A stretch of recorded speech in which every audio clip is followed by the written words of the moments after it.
Again, I'd like to open the floor for discussion on any point that's emerged so far, either on a simple matter about what you may have obtained from the meeting personally, this is Erwin is beginning to try and provoke a discussion in that area, or on things of a substantive technical nature or a philosophical nature. Well, let me explain that Uzi is going to speak perhaps for a few minutes on a particular topic, and then Jacob really has a few comments to make, and then Duncan Dowson. On the question of where we are, I'm reminded by this historical thing of this message that one day came, David, on this tape, where a tape came to a Russian KGB translating machine, and the tape read, "The spirit is high, but the flesh is weak." And it went and got processed in this enigma, and what came out is, the wine is excellent, but the meat is rotten. And but I think that in the context of this meeting, the wine is excellent, but the meat is raw. We are really in a stage where we are both trying to understand one another, and to, from both points of view. And I think we're in the raw stage, and I think we're starting to cook together and meld the concepts and really try to come to some common grounds where we borrow from one another macroscopic concepts borrowed into atomic and molecular, and vice versa. So I think we are in a very reciprocal, interdigitated state of affairs, rather than two different camps. I think it might be appropriate now, Jacob, if you could offer us your thoughts. It's just some thoughts I had today and yesterday. I wasn't here yesterday, I'm afraid, and so I feel a bit, embarrassingly covering ground that has been thrashed to death yesterday, but nevertheless, as a panelist, I was asked to make some comments on my thoughts. And I want to talk about the characteristic time scales and length scales in friction processes.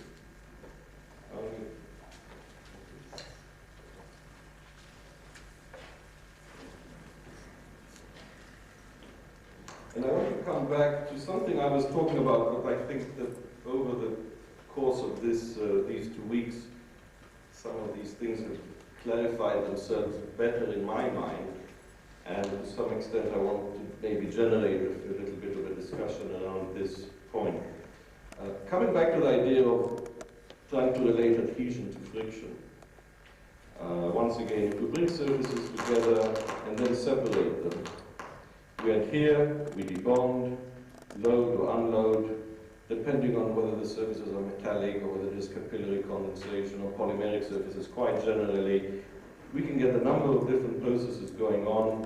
People in polymers might talk about entanglements and disentanglements occurring when you bring things together or when you separate them. But in general, we may just see them as an approach in separation. Or like, again, advancing and receding contact angles. So I'm thinking of this quite generally. Now, what happens in a frictional process?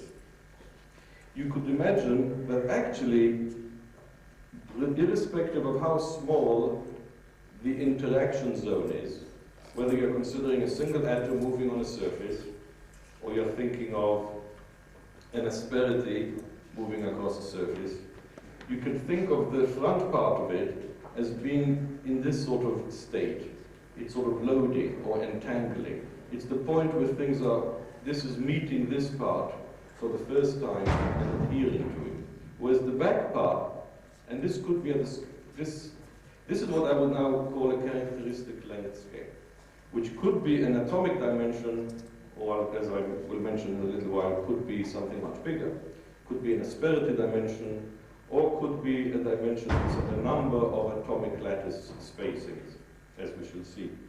But the main thing is that the front part is always undergoing loading, like here, whereas the back part is always undergoing unloading or disentanglement, if you think of these as polymer contacts of softer materials. And the length scale could be microscopic or macroscopic. Now, as far as the energy dissipation is concerned, it will go in two different ways as a function of time. Basically, the longer the time we allow things to entangle, the greater the energy dissipation. But also, the longer the time we allow them to disentangle, the greater the energy dissipation. So you have things going in two directions, and there's this balance.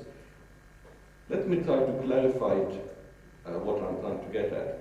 If we were to plot the energy dissipation, either in terms of a friction coefficient or creation of entropy, it doesn't really matter, as a function of rate, then it should, in general, go up and then down, for any system you care to think of.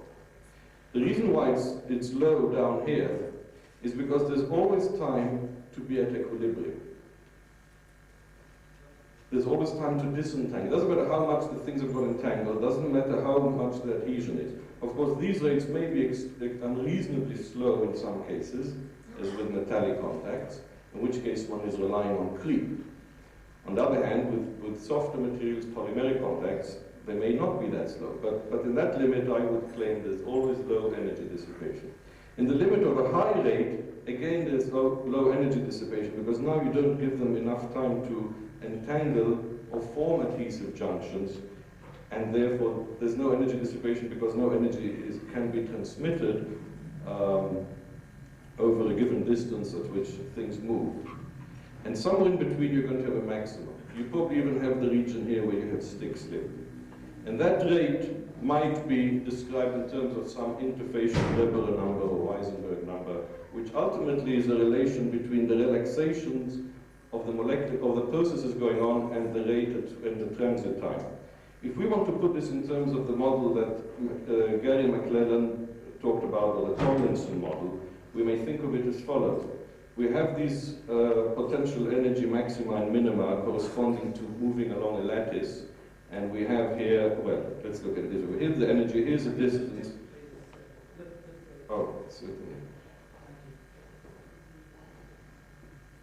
Here we have the energy as a function of distance. We might think of it like that, and it's slightly sloping because we're adding, we're pushing it along, and one could see it as adding a gradient in the energy, or one might see it as a parabola, or this may be just part of the parabola, which is in the Tomlinson model. The important thing is that as a contact point moves down here, what it's going to do is, as it goes down, it will oscillate. This is at finite temperature. It will oscillate up and down here.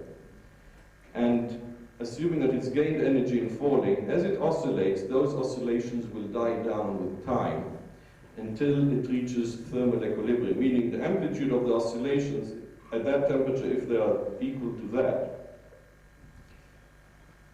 then as it comes down here, if the dissipation is rapid enough that it never reaches up here, then it will just oscillate a few times and then reach once again that value, which might be actually much less. In which case everything is dissipated by going through one molecular or lattice spacing, in which case one would just go from this point to that point. On the other hand, if the energy dissipation is not so strong, then it will come down, it will be able to go up the next one, and then before it's had time to dissipate anything, it's already falling down the next one, and so on. So basically, what one finds is that if you do this very fast, move this fast, so basically you give it a lot of push here, it will go over the next one, and then the next one, this next one, and very little energy will be dissipated. If you do it more slowly, it will have time now to equilibrate here, and then equilibrate here, and equilibrate here, each time dissipating the energy that it's gained. But if you do it very slowly, then just fluctuations in amplitude, which will occur every now and again, will take it over and bring it down there. So now you're allowing it to thermally equilibrate, and hence you're inevitably bound to get a curve like that. So for very long times, you will have creep with no energy dissipation, and for very short times, less than the characteristic time, so the transit time or residence time along here is faster than the time it takes for oscillation. You don't give it time to dissipate. And this is probably, or maybe a fundamental way of looking at these processes. The question is still what are the characteristic time and length scales. And as I said in this picture, the characteristic length scale would be the distance from here to here, and the characteristic time scale would be the rate, the time it takes for molecules or atoms to vibrate in this potential energy minimum. In other cases, length scales may be much bigger. If we have a weakly compliant system, then we might get enormous jumps and big stick slip, in which case the length scale may be much bigger and the times may be more to do with other factors. And there may be even at more macroscopic quantities. In the case of commensurate and incommensurate lattices, I believe Gary McLellan spoke about that when I was not here, but it can be illustrated nicely here. If we've got one lattice, we bring another one on top of it and then twist it, you see that you do get regions of which are almost commensurate, and this is these twist boundaries have been studied by material scientists for a long time. Here we see two lattices at an angle relative to each other, where there's no relaxation of the molecules. But once we allow them to relax, depending on the relative amount of the forces within the lattice and between the lattices, you get local regions which the atoms just move a little bit and they can form a coherent lattice. Well, there'll always be these grain boundaries around them, and as you increase the twist angle, these get smaller. But there's always a significant fraction of commensurability. In this case, one might think of the characteristic distance as not the unit space cell, and not a much larger distance over which stick slip may occur, but something that is of this sort. And presumably for each of these length scales, one will have some characteristic time over which energy takes to be dissipated. In one case it may be phonon conduction, in another case it could be light, and it's just like with heat. There's conduction, convection, and something else. And presumably for each type of process, one might have to identify the most likely mechanism, or the most active mechanism for the energy dissipation. So in a somewhat garbled way, having only a short time to prepare it, I wanted to either generate some more discussion around the fundamental aspects of energy dissipation in terms of, and the relation between time and length scales involved in these processes.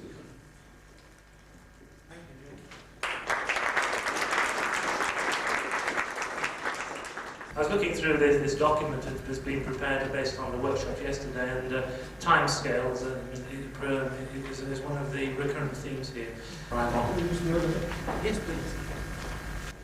I just want to follow on a little bit from what Jacob just said, and I guess also take up a little bit further on John's presentation.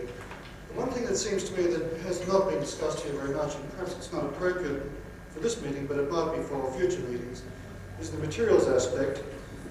And I've heard on the one hand people talking about atomistics, and on the other, the right wing, the engineers. And there does seem to be this very, very large gap between the two. And I think that in some cases we can bridge that gap by looking, can you see what I'm doing here? It's very difficult to write when I'm moving overhead. Write larger. Yep, okay. So the engineers would tend to think of a contact as looking something like this.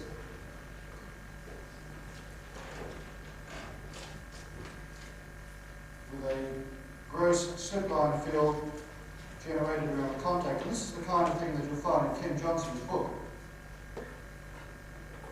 And it's a continuum plasticity model, and we've seen from Uzi and the other people who have done the computer simulations that really they tend to look at contacts as something like this. They're dealing with atoms instead of continuum. And if you do the kind of indentation experiments that John Pethica talks about, on the other hand, where you put an indentation and you start to look at what's going on at the level not of nanometers, of not of meters, but of micrometers, you really do see that there is another kind of discreteness other than atomic discreteness. And in fact, John alluded to the initiation of dislocations. Well, there can be certain dislocations going on, and maybe the characteristic spacing of these is 100 nanometers or maybe even a micrometer. There can also be little cracks generated, and he alluded a little bit to the initiation of that, and we see that in Uzi's models, the initiation of cracks. But perhaps more important for friction and wear is what happens after they're initiated and how these things propagate. Or in metals, there can be second phase particles, which certainly control the hardness of these materials. The hardness and also the toughness is almost invariably governed by what we call, what material science people would call the microstructure. And insofar as friction can be related back to hardness in metals or toughness in ceramics, the microstructure, the in-between region, becomes absolutely paramount. And that's something that we haven't talked about in this meeting here. And I might say, if you want to start talking about asperities, this indentation in this region in between can perhaps be, in many cases, might be better represented by the discrete microstructure rather than these two extremes here. And I also, one final comment, notice that we do talk about indentation experiments, and it's been traditional from the engineering point of view to take a very large Vickers indenter or some such indenter and load it up with kilograms, and now we see the advent of the nano indenter, where typically the loads may go up to about 1 gram. There is this region in between which seems always to be missed out. And even on the commercial indentation machines, you either look at one region or you tend to look at the other. There doesn't seem to be much overlap, and it's very difficult to bridge this gap. So this gap is yet to be bridged, I think, and maybe there is some contribution to be made from the material scientist.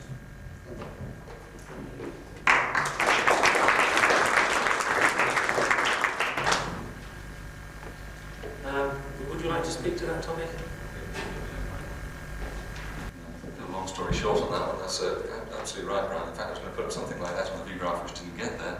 The only point I'd like to make is we can actually, perhaps if we bring back your hastily written things rather better than what I wrote actually. You pointed out that there's various zones going on here, and we're in some sense worrying rather a lot about going from here to here. In fact, as you pointed out, there's enough trouble going from there to there, even though it's been known about for 20 or 30 or 50 or whatever it is, number of years. And it seems to me that the problems of going between these various zones of scale are actually rather similar in all cases. Very rarely can you actually use the microstructure to really predict what happens with engineering materials. In fact, I had a discussion with Jim Greenwood about this point earlier on. Engineers look up a number in the approved textbook, which isn't even the material science textbook, and use it. But there's a slow diffusion of ideas from here to here. The microstructure and steel and so forth does gradually get across to here. And what I'd really like to suggest is there is actually some hope of a slow diffusion of ideas from here to here. There is actually something going on. That's really what we're trying to do at these kinds of meetings. Not so much to find some system out here which somehow obeys rules given by monolayers, but more to get kind of inspiration of ideas from here to here, and then gradually out from there to there, rather than doing it all in one loop. Very few systems are like copper bismuth. Sorry about that. That I produced to back following on Jim Belak's simulation presentation. From a continuum point of view, one can of course describe what goes on machining in terms of shear stresses on shear plane and friction stresses on the interface. And it's interesting to try to estimate those shear stresses as they change with the depth of cut or the feed in the machining test. And the sort of data that he presented from experiments at high feeds down to simulations at low feeds very much support the idea that Brian and John just been talking about, and put numbers on it as well, that as you go above about a micron in feed, you get shear stresses which you would expect from bulk experiments. And when you go down to the 1 to 10 nanometers, you get values around about theoretical shear strength. Now, the interesting thing to me as well, is whether there is a steady and gradual transition across that, well, whether you say 10 to 1,000 or 100 to 1,000 nanometer range, or whether there's a sudden transition, which is very difficult to get across in a steady way, is an issue which I think is quite an important one for macroscopic engineers. But it's certainly interesting that different studies in machining, the hardness increasing with depth of indentation, all showing up this sort of 10 to 1,000 nanometer range as being a very critical one for mechanical properties. Yes, I would like to draw the attention to one thing which has not been discussed here, and that is between grain boundary sliding and friction. Grain boundary sliding is a very well-known phenomenon within creep, where you have sliding of interfaces. You have many creeping or sliding or friction in surfaces at one time. And very much is known from the literature of these things. You have asperities on the grain scale, you have asperities on a much finer scale. You have a description of grain boundaries, not only the small angle grain boundaries which Jacob showed here, but of high angle grain boundaries, where you have discrete dislocations, you have dislocations spreading out. You know that some grain boundaries are sliding, you know that some which are very coherent don't slide, and you know that a lot of debris, a lot of dirt, whatever you call it, is going to the grain boundaries and will change the pattern. But in creep you have the difficulty in knowing what's going on a three-dimensional scale, because you can't look inside, but you can look at the surface, and perhaps that has quite a bit of similarities with friction experiments. And also the temperature effect here, which is very obvious. Does anyone else wish to pursue this theme? I mean, it is an interesting and important one. Well, just to ask whether any serious attempt has been made to correlate observations of frictional behaviour with grain boundary. It started 1 minute ago. Sorry? It started 1 minute ago. It started 1 minute ago. John, no, you can have a... I think it's well known that friction coefficients are much higher when two lattices are commensurate, and that when you have these different angle coincidence angles, the friction can be as much as a factor of 5 higher than when they're incommensurate. Isn't that well known in materials? Well, no, he's getting out of hand. I mean, can you hear what is happening up here? Could you summarise Jacob's point and then add your own? Okay, the point was that, as you mentioned, grain boundary sliding is well known in materials science, and people have done experiments both on direct tipping of single grains, measuring their friction coefficients in a manner analogous to fibre pulling, as Brian Long described. So there are measurements on that already. I would hesitate to say a factor of 5, but it is known that the lattice mismatch does indeed affect it, but it's complicated by the geometry. The only point I wanted to make, in addition to that, which will take 20 seconds, is that people seem to be worried that there's actually a gap in measurements between the atomic scale. And when I put this graph up, it wasn't just a selection of odd points down here and some speculation. We have actually done hardness measurements all the way along that curve, and the curves do join up. I mean, the point that John Charles made is true. It's maybe a gap in certain kinds of experiments, but other kinds, like hardness testing, it's not a gap. All that's happening, you've got this characteristic, and the only problem is actually deciding what mechanisms control each of these zones in this logarithmic displacement and distance scale. And out here, you're talking about size effects and engineering problems. In here, we're talking about atomistic processes, and in between in here, along this curve, you have all these questions like grain boundary geometry, dislocation, pinion, jogs, kinks, all that sort of stuff. The processes are indeed continuous, they do add up, and they do join up. All we have to do is decide which model is most appropriate for the zone we happen to be dealing with. Thank you. So we could overlay this transparency over Brian Long's. I believe it's the right way around. Yes, it is. Yes, it just about works, doesn't it? Yeah. It's already there, to use it. Oh, good. We have some... yes, thank you.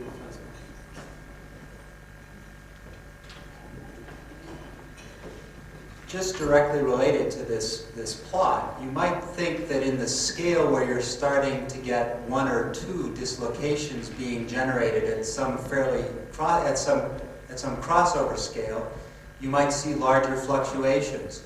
And that graph is a beautiful smooth curve. Would you care to comment on whether you see any noise in it in different regions? Real experiments have noise. I wouldn't like to claim that they were sufficiently reproducible without actually taking into account of the mechanisms which produce that. I don't know what it was. But let me continue on a slightly different point about this crossover. And that's that it's been realized in hydrodynamic simulations that you can cheat, that you have a very tough time treating real fluids and scaling up to turbulent regimes, but you can make some very simple discrete potentials and discrete atoms. But because in the final limit you have to get continuum theory in the Navier-Stokes equation, these very simple atoms still behave at large enough scales like continuum. We might be able to do something like that here and use some very simple artificial potentials which would let us look at effectively much bigger scales than we can look at now and see dislocations starting to form. And that's an interesting approach that maybe someone should try. Obviously this has promoted some interest. I see your eyes opening. We're closing a moment or two ago. Let's just take a few comments on this theme. If that is clear on this theme. You had a views on this topic? Yes, the size effect. On the size effect. Thank you. There is a problem for coming from the small samples to large samples. For example, it is well known that large sample can be brittle, and when you look at the small sample, it is ductile. And for example, when you scratch glass, you have fracture, but if you have a very small thing, you can make chips on the surface. So we may be careful to coming from very small size to the large size for interpretation. John Pethica called that a smooth curve, and indeed it is a smooth curve, but it's pretty steep in the 10 to 100 nanometer range. You can't really expect it to go up to infinity. There's going to be a plateau somewhere, isn't there? Yes. At less than 10 microns, so maybe that's a transition. In this presentation and on other presentation, it looks like when you reduce the depth, you have always an increase of the hardness, or yesterday or 2 days before, an increase of the viscosity. But it is some case when you reduce the depth, it is a tremendous decrease of the hardness and tremendous decrease also of the viscosity. Maybe it is something wrong in my experiment that I found something. Probably. Did you want to respond to this, John, or you prefer someone else to? Say a couple of words extremely quickly about No, there were 3 or 4, I think. I've got a couple of them noted down here. First, this curve doesn't actually reach the atomic scale. Atoms are down here. We have got some preliminary experiments. It does get cut off. Other things happen. That's what I tried to mention, things like diffusion. But all that does is serves to underlie, and this I think probably relates to Professor George's point, that we can look at this as a curve if we like, but we've got to be jolly careful doing that. I mean, hardness is only one kind of measurement. The point I really wanted to make is that the different zones of the curve involve different mechanisms. And it could be, as a result, that in some materials it doesn't go up, it goes down, because that particular mechanism in that particular material is different. Okay, so what we have to think about here, it's easy to make this into a continuous curve and say I can project up to the large scale, but that in itself is material dependent, and that's the point that Brian Norman's trying to make, is it does matter what you're actually dealing with, or as Professor Rabinowicz pointed out, it's no use testing on aluminium if the guy wants to know about bronze. I mean, the fact is that we can draw pictures like this, but we have to specify the material before we say exactly what's going on in these various areas. This is just a generalized guide to say, well, on the whole, as you approach atomic scale, this happens. In between, all kinds of complex mechanisms. At the far end, you can say, well, I'll treat it as a continuum with some simple constitutive relations. I think many of these questions have been raised, provided we're careful about the material and the environment. We can still incorporate them in the general picture of scaling from one end to the other. Thank you, John. I noticed, did you want to speak on the point? Yes, where Arvin wants to move this question to. Let me just briefly add a point that's already been made before by other people. If you go far enough to the left on that diagram that surface forces become important, then the hardness must go to 0. You apply no load, you get plastic deformation. So it must come down for that reason. Sounds like cheating. It's true though. Have we finished this thing for the moment? We can return to it if you wish when your mind is refreshed. I noticed that you had a comment on it.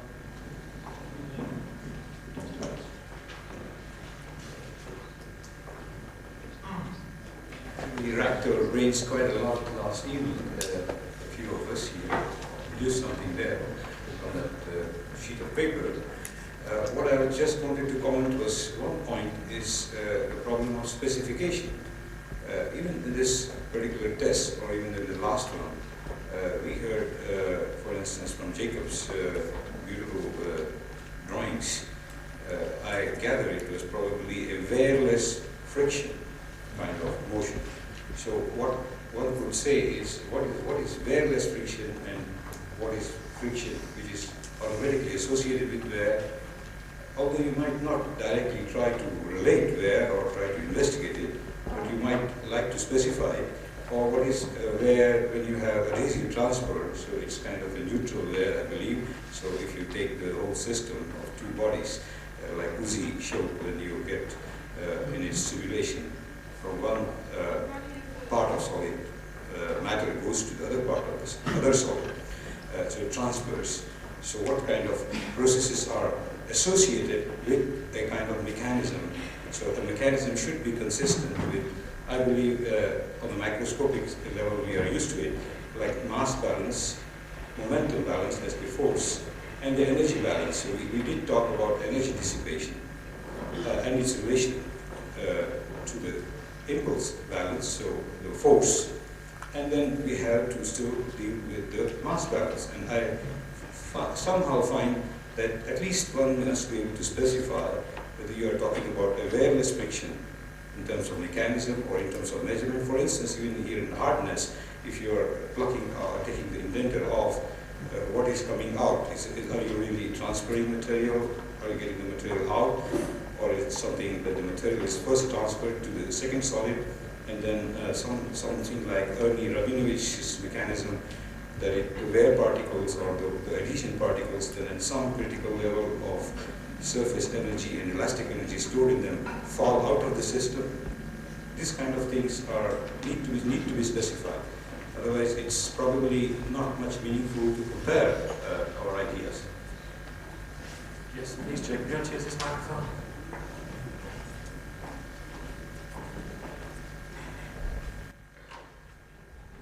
The more I think about where, the more I feel I'm getting nowhere.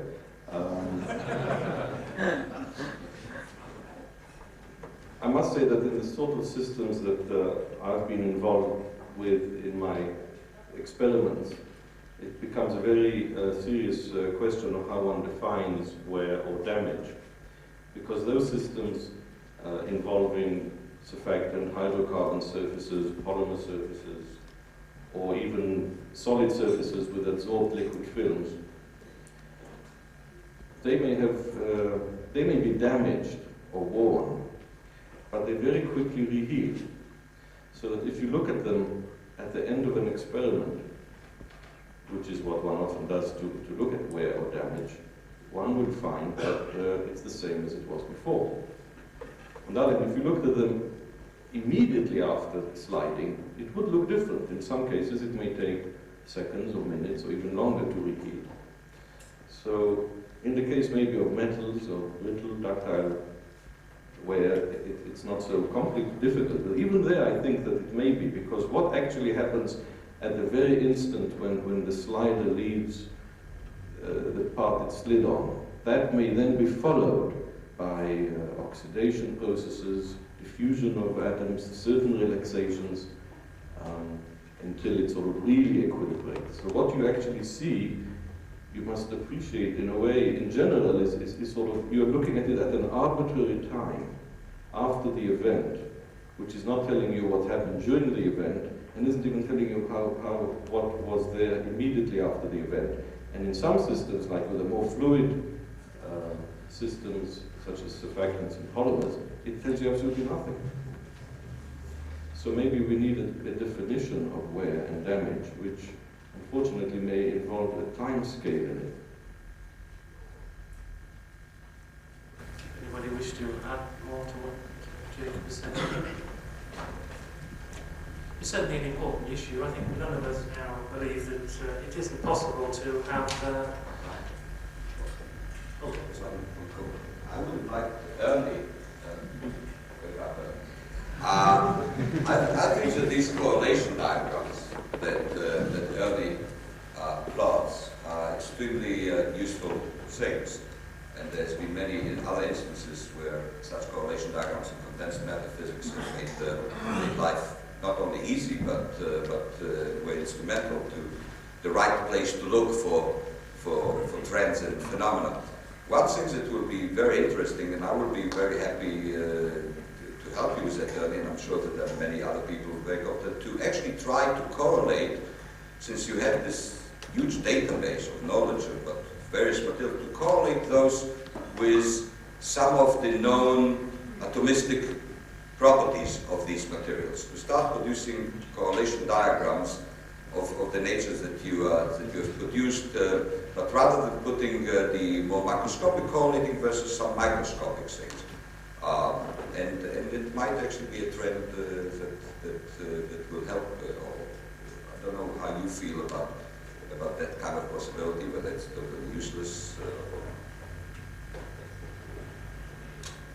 Would you like to respond, Ernie? You don't have to. You've got to hope for better. That's a very, good suggestion, and that is to try and correlate friction and wear, especially friction, where we have much more data, with not only macroscopic qualities but microscopic qualities. I wish I had a good list of microscopic qualities, to correlate against. Well, that's where the word is denominated. The high temperatures. I can think about the number of things that would be interesting to correlate. Well, if you had a list of those for all noble metals, I would be delighted.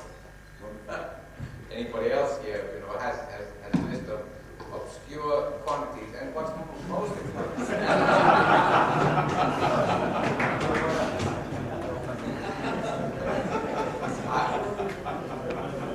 I give up. It's too late today.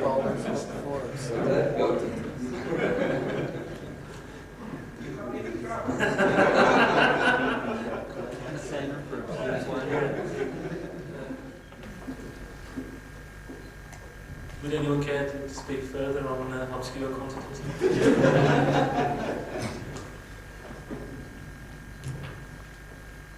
No, is this obscure quantities? Yeah. Okay. I just wanted to point out that I think Don Buckley has done quite a few correlations with types of bonding and friction coefficients for a variety of different materials, different crystal structures. And it might be worthwhile to go back and look at some of that work. I know he's written a book about that, and he's also got a number of NASA technical reports that address some of these issues. It might be good to revisit those. You want to speak on that, John? Please. Well, I mean, I don't have to. Please. Yeah, I agree with Peter's comment, but I also agree with Professor Rabinowicz.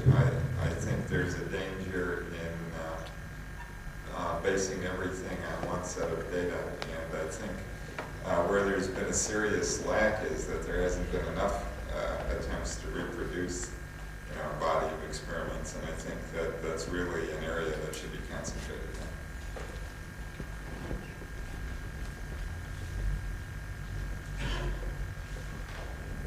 on. Any thoughts or questions come to your mind based on anything else that's evolved this morning, or indeed yesterday?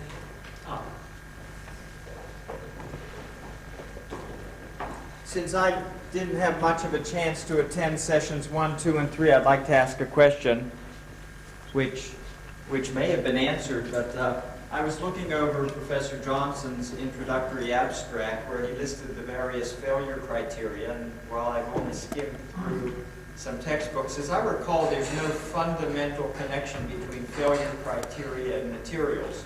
Is that correct? That is, some materials obey Tresca and others obey other criteria? I'm just wondering, is it possible to have a computer come up with some fundamental basis for which material should obey what criteria? That is, since we saw in Uzi's calculations, it appears that the standard deviatoric stress behavior seems to be obeyed by his computer models of metals. I wonder if he or others were able to model other systems, ionic bonded systems, covalently bonded systems, glassy systems, and cause them to fail, whether we might be able to come up with some atomistic basis for the reasons these failure criteria match one to the other. So comments, please. Well, the question was addressed to you, Ken. Would you like to do it?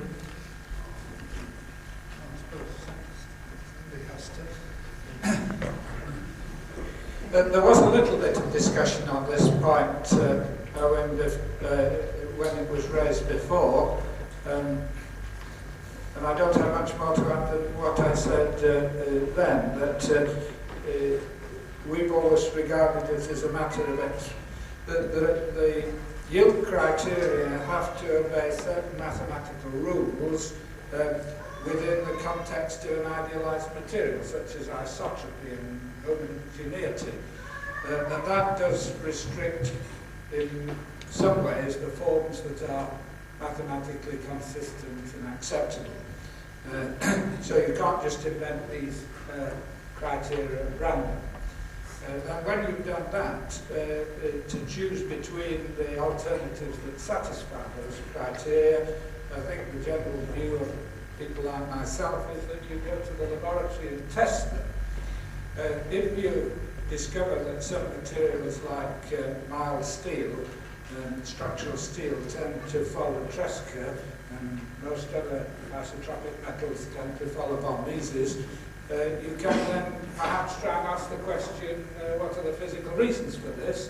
And there are reasons which I don't want to go into in great detail because I couldn't, but structural steel tends to fail on preferred slip planes associated with the upper yield point phenomenon.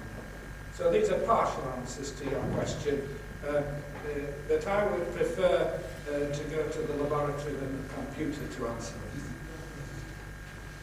Sounds like almost heresy. Dr. Greenwood. I think there's one thing one might add to Ken's answer, and that is that pursuing the issue of whether the Tresca criterion is worse than the von Mises criterion for an isotropic material isn't a very serious question, because there aren't any isotropic materials anyway.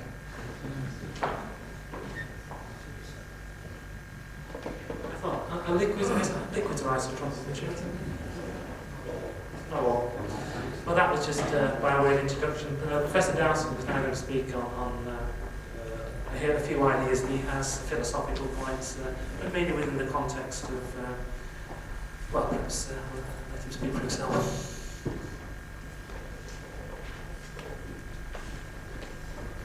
Thank you, Ryan.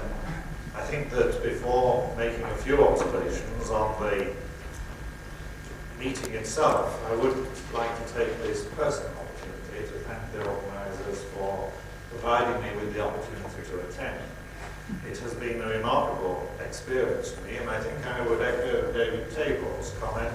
This has been, I think, the most valuable meeting on the subject of friction that I have ever attended.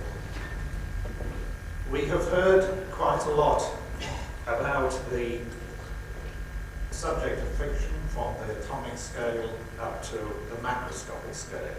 I suppose that we're all reflecting this morning on the issues that have been clarified and the points that we will take back in our minds to our laboratories or to our computers, and to determine how the information that we have received will affect the direction of our future research.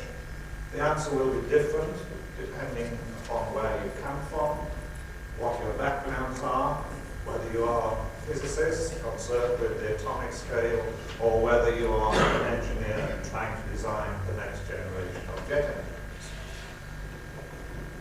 in some ways, we could take a pessimistic view of the outcome of this fortnight. What have we heard that we did not know about before we came to this meeting? I think we should all ask ourselves that question. If the answer in some cases is negative, I think we should reflect further on the point already made this morning, that I'm sure that for all of us, the bits of information that have come in have accumulated to strengthen our confidence and understanding in the subject as a whole. At least this is what I think. A lot of loose ends do seem to have been brought together and clarified very effectively by the participants, the speakers, and the discussants. And I have found that most valuable. There has, of course, been a great deal of discussion on size effects. Very important they are, both in terms of solids and of fluids. In general terms, we have been talking about scales from, if not angstroms, certainly nanometers up to micrometers. Little has been said this morning about fluids, and indeed little has been said at the meeting, perhaps, about the aspects of friction associated with fluids. But we have heard a few very revealing observations about the behavior of fluids adjacent to solid boundaries. In a sense, as an engineer, I take great comfort in the fact that the remarkable effects that have been demonstrated by a number of speakers have indicated that the changes in fluid behavior do seem to be limited to very small distances from the solid boundary. And since most engineers are talking about effective fluid films which are a few orders of magnitude bigger than those distances, you might argue that the boundary effects as such are not very meaningful in the sense that they affect our calculations and our use of continuum mechanics, providing that the details of the boundary behavior, the no-slip condition, and whether it is valid or not, the effect on effective viscosity in those thin layers, perhaps of molecular proportions adjacent to the boundary, do they really affect the outcome of our overall calculation? The answer is no, as far as I can see. We can confidently apply continuum mechanics at the present scales. But the present scales are related to effective lubricant film thicknesses. And Jim Greenwood and others have demonstrated, in talking about surfaces, that we are now starting to talk about effective films between notionally smooth surfaces, which are of the order of roughness, of the irregularities, of the protuberances on engineered surfaces. We are very much getting into the situation where it is difficult to separate surfaces produced by engineering means by a coherent film of lubricant. There are some points at which these surfaces are going to come very close together and touch on disparities, either in steady state motion or certainly at starting and stopping of the machinery. And so we are concerned with the effects that we have heard about, both in relation to solid friction at such interactions, and of course in relation to the effect on lubricant properties and lubricant behavior in these two molecular layers from the surface. There are other aspects of scale that I think we should reflect on. And one is the question of time in terms of translating this knowledge into engineering practice. Let me assume for the moment that you have heard something in the last fortnight that might have an impact on the design of the machinery, the design and the operation of the machinery. You may be impatient to wait to see how long it takes for that to show itself in practice. The time scales are generally enormous. We're not talking about the next month, even if you could identify something. We're not talking about the next year. There are engineers out there who are already designing the motor car engines for the year 2000. the jet engines for the next century are now on the drawing board. And that is a decade. Before there can be a translation of some of the concepts, presuming that you have detected new concepts, I think you should take note that it is perhaps going to be a time constant of the order of a decade, if not a generation, before that impact will be seen fully in engineering. This makes it all the more important, I think, that meetings like this bring together the physicists and the engineers, so that the engineers can absorb by osmosis the concepts that you are revealing.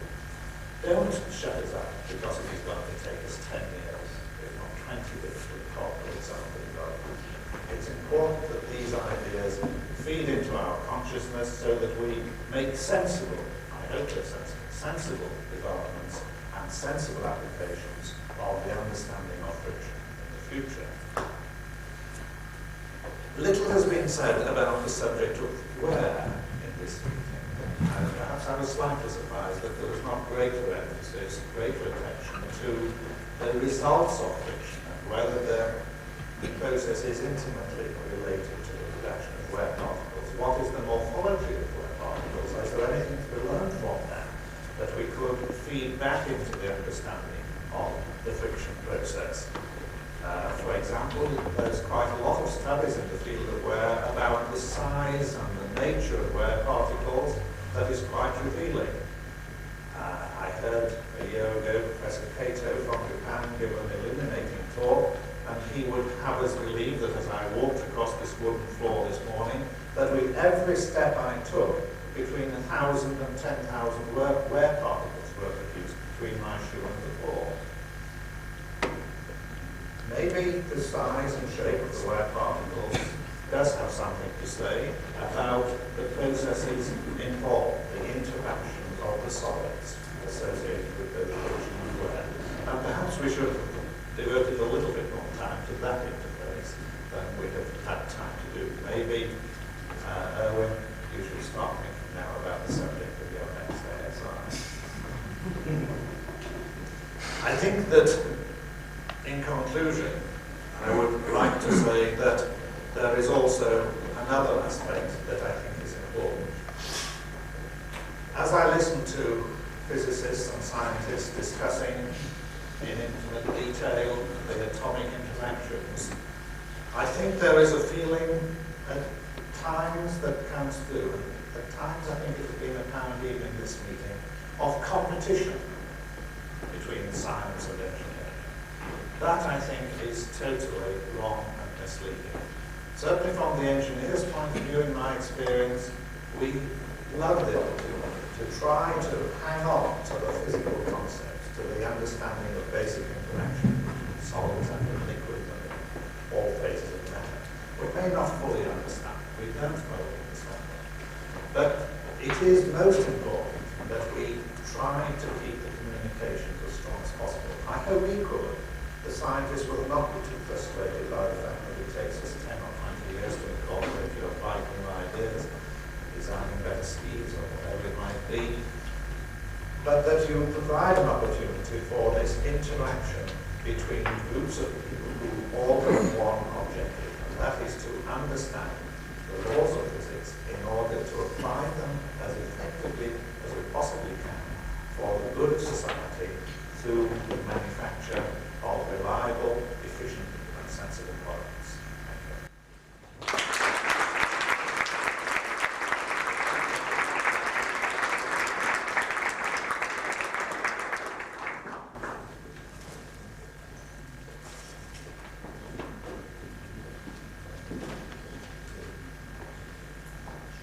Would anyone wish to contribute to Professor Dowson's been speaking about?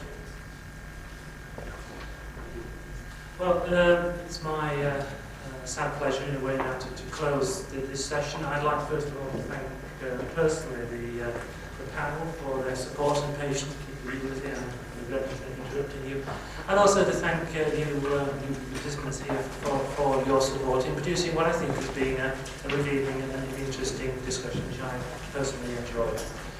So join me in thanking the panel and also thanking yourselves for this meeting.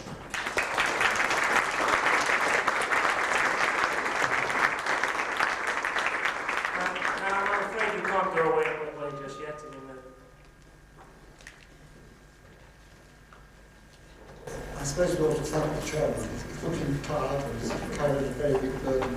I have a personal request to make. This is a rare gathering in which we've got about 8 members of my laboratory, and I normally never see together. I wonder if after lunch we could get together and make a group photograph. We're alluding to PCS group in Cambridge. I suggest that those members of PCS meet at 2 o'clock in the foyer for that purpose. Would that be convenient for you, Dave? At 2 o'clock in the foyer. Now I must pass over the microphone, first of all, to Hubert. I think he has some things to say to you of great importance. I think Erwin needs to speak to you. Thank you, Brian. I'd like to thank Brian Briscoe and Duncan Dowson particularly for their very kind remarks this morning. But more especially all of you here, because really the contributions which you've all made have been responsible for any success that this conference may have had. 2 weeks is a very long time, and most families are not here. You've given us, your families have given up 2 weeks of your time,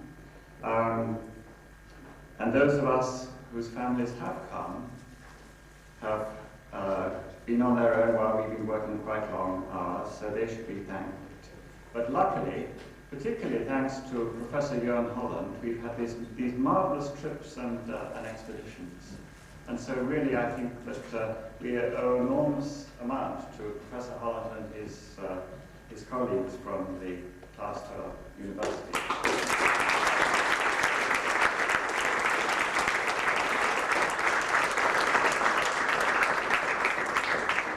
I think any of us, given time, could assemble a magnificent book of anecdotes, all the unexpected things that have happened during these last 2 weeks. The things that, two things came into my head. That magnificent occasion when the bus coming back from Quedlinburg was an hour late. Irwin sent a message to me here at the hotel to postpone poor Daniel Moschis's talk, not realizing that I too was at Quedlinburg.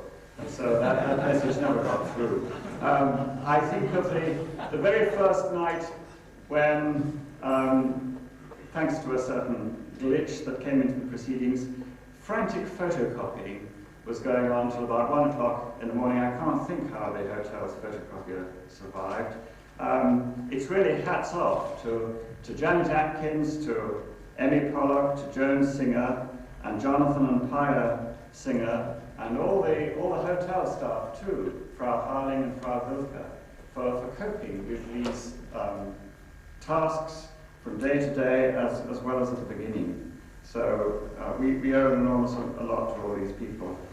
We've had a magnificent team of lecturers, and as well as what they've done here and all the preparation of their lectures, a lot of them have gone far beyond the call of duty. I think, for example, of that day when a letter came from Michel Barquin, which it's very sad that he couldn't come because of illness, and Brian Briscoe stepped into the breach and wrote to 2 of the other lecturers and coordinated those topics so as to incorporate them into the program.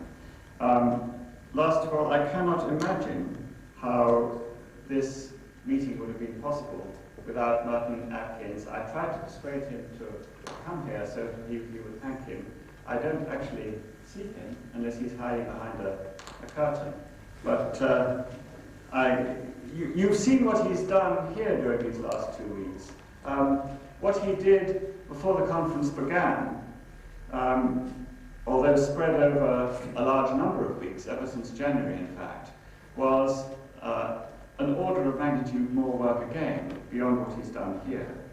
And so a special thanks for Merton Atkins. And before we give him the applause, which I hope will be loud enough for him to hear wherever he's hiding, he has asked me to say that it is desperately important that all of you who are riding on buses should be there on time. So I've said that. That's his final announcement at second hand, and thank you.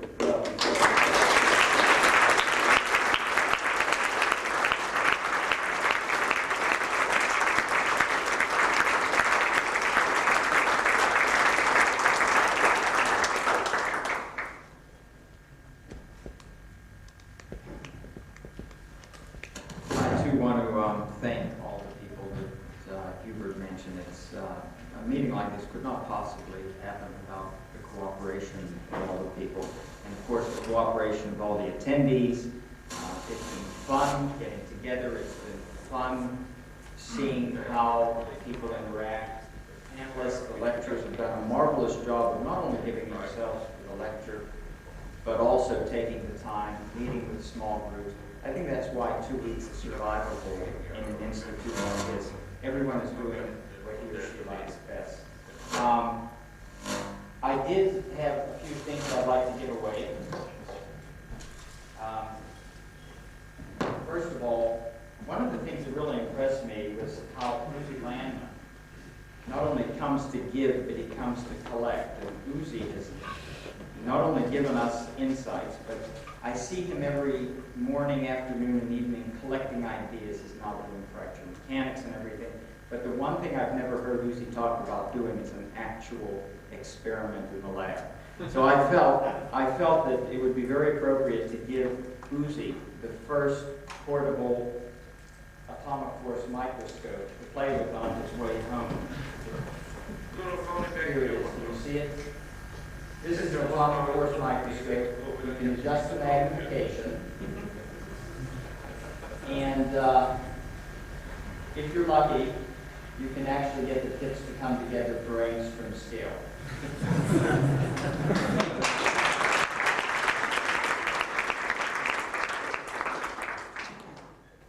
We've also had some marvelous videos, as you may guess by now. I enjoy videos as much as the other guy too. But I thought it would be very appropriate to have the first annual NATO Fundamental Prize for videos.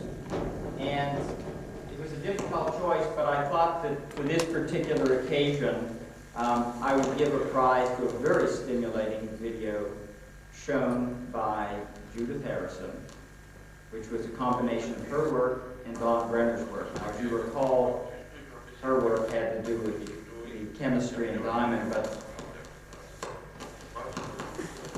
some microphones got to be turned off somewhere because it's picking up a radio or something. But there is the work on the buckyballs was rather exciting, and since I think Judith can combine the two together, this is your present, Judith.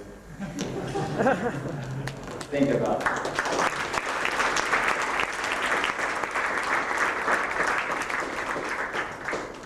And finally, on a not very serious note, I'm very grateful to all the lecturers, and while I have been able to hand out NATO funds to cover their expenses, I was unable to get them something very special. So I did get them something which is very special to me, and I'll pass these out, and the rest of you will get yours by mail. It's a bumper sticker. Can you all see it?